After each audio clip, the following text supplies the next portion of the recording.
got so motherfucking design on right now. Bring it down, bring it down, bring it down. I got 3 old guys on the block.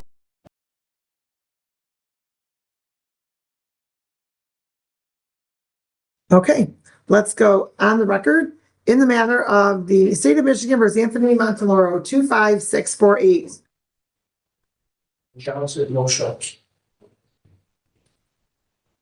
Okay, thank you. Morning, Your Honor. Good morning. Your Honor, John Goldclaw, P 30758, on behalf of Ed Montalero. Mr. Montalero, would you please put your name on the record? Anthony Montaloro. Okay, very good. Thank you. Thank you for addressing appropriately for court. Today is the date scheduled for sentencing on your client's plea to an amended charge of operating while visibly impaired. The original charge of high BAC and open alcohol were both dismissed by way of resolution between counsel. And did you have an opportunity to review the report and recommendation with your client counsel? Yes, we have, Your Honor. As to the report, the only correction, or not correction, but I guess an addition or amendment, is that Mr. Montalero is no longer working with Cusco. He is now working full-time or more. I won't say full-time because he's still going to school and taking classes regarding finance, but he's working with his father in the landscaping and snow removal business. He was doing part of that prior to it, but now he's doing that on a more full-time basis to earn more money. Other than that, Your Honor, there are no additions, deletions, or corrections. However, he did, I guess there is an addition, he also has obtained documentation from Pure Psychiatry of Michigan. Documents were presented to Ms. Shine today regarding his use of medical marijuana, as well as his prescribed Adderall to help him with his difficulties. Other than that, Your Honor, there are no additions, deletions, or corrections to be made. We're asking that the recommendation be. I've also explained to him briefly what early is charged, early termination. Is that correct, sir? Yes. Okay. So, sir, what is, the court did receive this morning. That's correct, Your Honor. What is the medical need for prescription marijuana? This pain. I have really bad back pain. I have a problem going to sleep at night. Interesting. Very interesting, sir. Do you know why I say very interesting? What? Because you've gone over your PSI with your attorney, correct? Yes, Your Honor. Okay. And it says the defendant described his general health as very healthy. He reported that he has had no serious illnesses, diagnoses, or accidents in the past.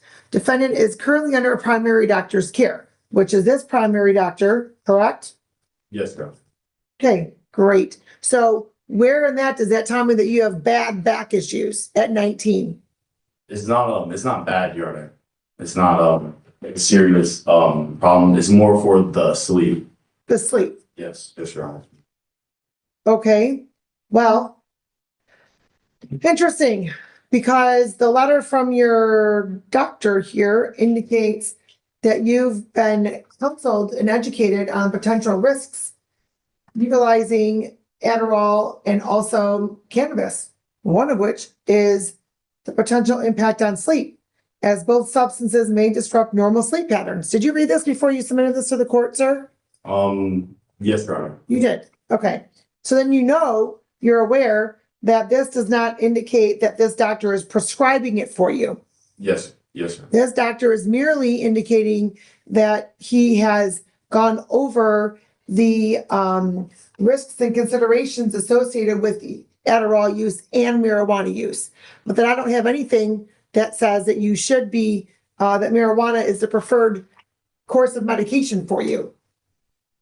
Yes, sir. I went to get my medical card. Oh, yes, sir. I'm aware of that. I see this right here. And I'm presuming when you went to get your medical card, that was not from your treating physician, correct? No, Your Honor, it was not. It was not, no, it was a medical marijuana clinic. You just walked right into a medical marijuana clinic, said you had pain and trouble sleeping, and there's your prescription, right? Yes, Your Honor. Right. Okay, not gonna fly. Not gonna fly, especially because your treating doctor has indicated that there are potential side effects because you're taking Adderall. Did the doctor where you went for the medical marijuana clinic, does he know you take Adderall? Yes, Your Honor. Okay. So, this is just indicating that all this is stating is that you're an established patient with this doctor. The doctor's aware of your current cannabis use and is discussed openly during clinical visits. And went through the education for you regarding risks and considerations with taking Adderall and cannabis. So it just indicates you've been counseled on it. Doesn't indicate that this is your doctor's recommended course of treatment. So your medical marijuana requester is denied Okay. while you're on probation. So if you were to test right now, what's in your system? Adderall And when's the last time you used marijuana, sir? 2 nights ago. With what permission? Hmm? With what permission? This court on August 7th ordered you not to possess or consume any alcohol or drugs unless prescribed. Yes, Your Honor. And then you were also given information that if now you wanted to get a prescription for marijuana, what the steps were. You need a court approval to now use marijuana after the court reviewed documentation from your treating physician that recommends marijuana as the preferred method of medication. That was not submitted. So you don't have permission to use marijuana, sir. Yes, Your Honor. I understand. I'm sorry. Sorry. And sir, you're 19. You're 19 years old. I do not see a need for marijuana for you. Neither does your doctor. Your doctor didn't prescribe it. And this is why I require it from a treating physician, so that there can't be some circumvention because somebody wants to continue to use substances under the guise of it being for medical purposes, Yes, Your Honor. especially when you're 19, sir. Let's see how you feel after you've had some clarity not using any of this substance. Okay. So I'm not going to violate your bond right now, although you did not follow this court's orders. I am going to have you test today so that we can get a baseline. I didn't mean to interrupt the court. I believe that he thought he was following correctly by getting documentation and then going. I don't believe he did that to circumvent the court's orders, but thought he was at least. No, and it was explained to him very much so. Just because he gets this doesn't mean that he can then use, because he's under court supervision and he has to have it approved. It was not approved, and yet he still went ahead and used it. I'm indicating I'm not going to violate your client for a bond condition, but I am going to have him tested today so we have a baseline. Because I'm presuming within the next 30 days, he's going to be tested and then he's going to show positive for marijuana. So we're going to have you tested today so we have a baseline, sir. Thank you, Your Honor. Anything else you want the court to know, counsel? No, Your Honor. And sir, especially if you're doing snow plowing and whatnot, right? You can't be under the influence of anything. Yes, sir. And even if you don't think so, if you use something at night, you still are under the influence in the morning. All right, the court's going to note, after hearing from counsel, hearing from Mr. Montaloro, reviewing the report, the recommendation, the court does find that there's reasonable grounds to depart from MCL 769.5. The court's going to order that the following sentences in the best interest of justice is reasonable proportionate to the seriousness of the matter, taking into account the circumstances surrounding Mr. Montaloro and the legislative guidelines. The court's going to order 18 months probation. The court's going to also indicate that you're eligible for early discharge, sir. And the court will go over that in just a few moments. Okay, let me just clarify. So it appears as though the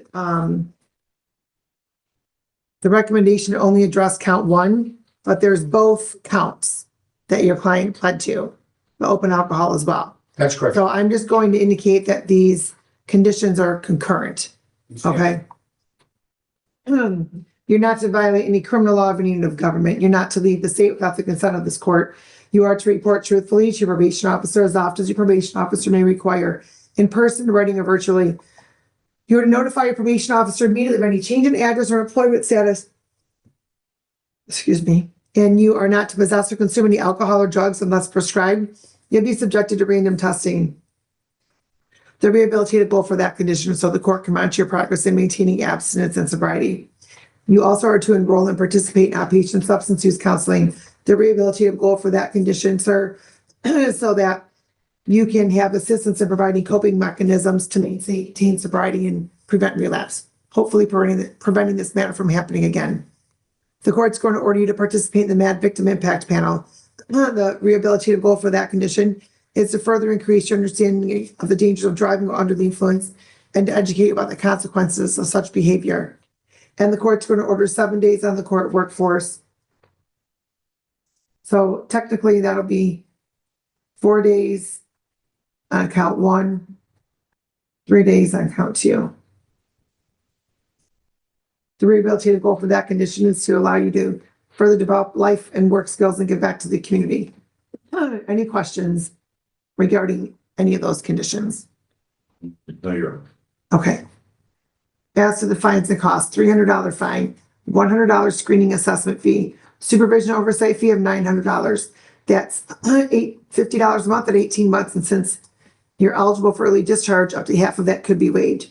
$300 for the cost of prosecution, crime victim assessment fee of $75, justice system assessment fee of $50 for a total of $1,725. As to the open alcohol, $100 fine. I'm not assessing a screening or oversight fee. I've assessed that on the first one. $200 cost of prosecution, crime victim assessment fee of $75, justice system assessment fee of $50. And I do apologize. On count one, 4 days on the court workforce is $160. And 3 days on count two is $120. So on count one, it appears as though that's $1,885. And on count two, it's $545. So the total, sir, is $2,430. You did post a bond. We can apply your bond and you can set up your payment plan through probation. As I did indicate, you're eligible for early discharge as long as all of the following have occurred. You completed all of your, you completed at least half of your original term of probation. You completed all of your probation requirements. You got at least 3 months without any violations and all monies have been either paid in full, or you made a good faith effort in making full payment. Okay? Thank you. Good luck to you, sir. Please stop over at probation. Somebody will be with you shortly.